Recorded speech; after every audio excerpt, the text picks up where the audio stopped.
Salut les artistes! Aujourd'hui, il est vrai qu'avec Internet et avec YouTube, il est de plus en plus facile de trouver des dizaines et des dizaines de conseils pour progresser en dessin. Même si la plupart sont pertinents, il faut quand même que vous fassiez attention à ce que vous entendez et ce que vous lisez parce qu'aujourd'hui sur Internet, n'importe qui peut donner des conseils, même les personnes qui ne sont pas forcément compétentes. En partant de ce constat, je vous présente mon top 10 des pires conseils que j'ai pu lire ou entendre et qui, au lieu de vous faire progresser, risquent de vous décourager, voire même de vous faire abandonner.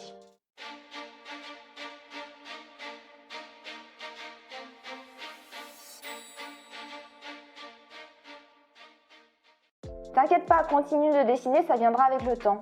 Je suis sûre que vous avez déjà tous entendu ou lu cette phrase au moins une fois. Bien sûr, ce conseil n'est pas dénué de sens parce que si vous ne dessinez pas, vous n'allez bien évidemment pas progresser. Mais il met de côté une notion qui me semble primordiale, qui est la compréhension. Pratiquer c'est bien, mais pratiquer intelligemment c'est beaucoup mieux. Et oui, je suis désolée de vous dire ça, mais comme pour n'importe quelle matière à l'école, il y a des notions et des choses qui ne s'inventent pas et qu'il faut apprendre et surtout comprendre. J'ai vraiment l'impression de parler comme un vieux prof relou, et j'en suis bien désolée. Et pourtant c'est la vérité, l'apprentissage et la compréhension doivent être combinés à la pratique. Ce conseil qui se rapproche beaucoup du précédent insinue que simplement recopier permet de progresser. Alors effectivement, pour un débutant, cela peut être très utile pour apprendre à maîtriser ses traits et gérer les proportions. Mais passé un certain niveau, si vous ne faites que recopier d'autres dessins, vous risquez clairement de stagner et c'est un sentiment très frustrant. Recopier, c'est à la portée de pas mal de monde. Par contre, dessiner par soi-même est tout de suite beaucoup plus compliqué. Arrêter de recopier, je sais que c'est très difficile. C'est un peu comme enlever les petits trous à vélo. On a l'impression de régresser, mais ça vaut vraiment le coup si vous voulez progresser et même vous surpasser.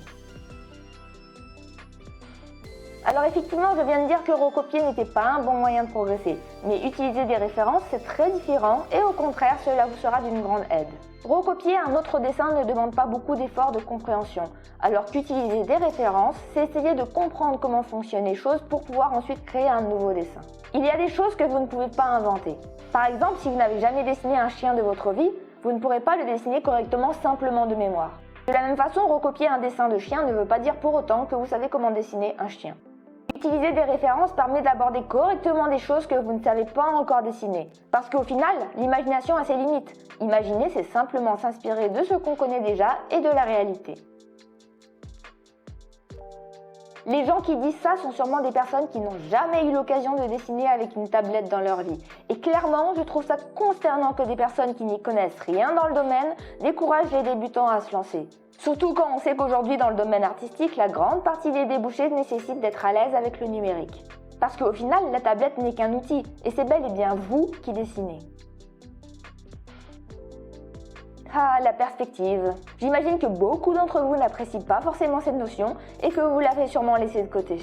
Après tout, à quoi ça sert pour dessiner des personnages et des animaux? Je suis au regret de vous dire que la perspective est la base du dessin, que ce soit pour des paysages ou non. Elle s'applique à chaque volume que vous dessinez. Si vous voulez dessiner des personnages et des animaux avec du dynamisme, vous serez obligé d'utiliser la perspective. Alors autant commencer tout de suite, je vous promets que cela vous aidera énormément. Voici le meilleur conseil pour dégoûter les artistes, voire même les faire abandonner le dessin. La façon dont on aborde l'anatomie en médecine et en dessin est complètement différente. Si un médecin doit connaître l'aspect physiologique, le dessinateur doit connaître le rythme du corps et ses volumes. Et la connaissance des muscles et des os se fait en tout dernier. Ce conseil part également d'une bonne intention. Dessiner demande une certaine part de spontanéité si vous voulez vous exprimer à travers votre art. Mais là encore, il y a des choses qui ne s'inventent pas et que vous ne pourrez pas dessiner correctement si vous n'avez pas les connaissances et la compréhension de votre sujet, quel que soit votre talent. Il faut que vous trouviez le juste milieu entre vos connaissances techniques et la spontanéité. J'ai souvent entendu des gens dire qu'il fallait commencer le dessin numérique seulement une fois qu'on maîtrisait les bases du dessin classique. Une des grandes difficultés du dessin numérique est l'apprentissage des techniques numériques et l'utilisation du logiciel qui peut prendre beaucoup de temps. Commencer le dessin sur tablette sera donc beaucoup plus long et complexe car vous allez devoir gérer les deux aspects, la partie dessin et la partie technique. L'idéal est de pouvoir combiner les deux, continuer d'apprendre les bases sur papier et commencer petit à petit à prendre en main le numérique. Je pense sincèrement qu'il serait bête de se priver du numérique simplement parce que vous n'avez pas encore toutes les bases.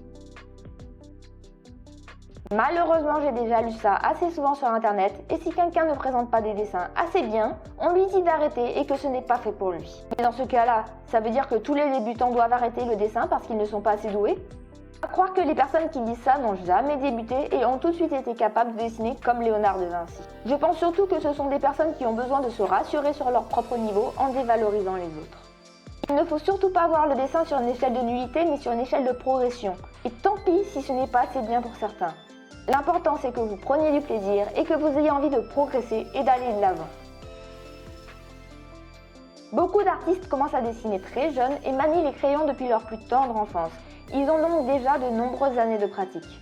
Du coup, il est assez difficile de commencer à dessiner quand on est plus âgé, car vous allez arriver avec un niveau bien inférieur à certaines personnes qui ont le même âge que vous. Mais je ne vois pas en quoi commencer le dessin adulte est un problème. Si vous avez envie de vous investir, allez-y et ne vous dévalorisez pas. Vous ne pouvez pas vous comparer aux personnes qui dessinent depuis des années. Prenez le temps d'apprendre les bases et de vous lancer petit à petit et surtout prenez du plaisir dans ce que vous faites.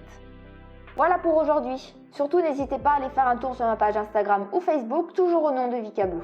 Sinon, encore un grand merci à tous ceux qui me suivent et me soutiennent et à très bientôt pour une prochaine vidéo.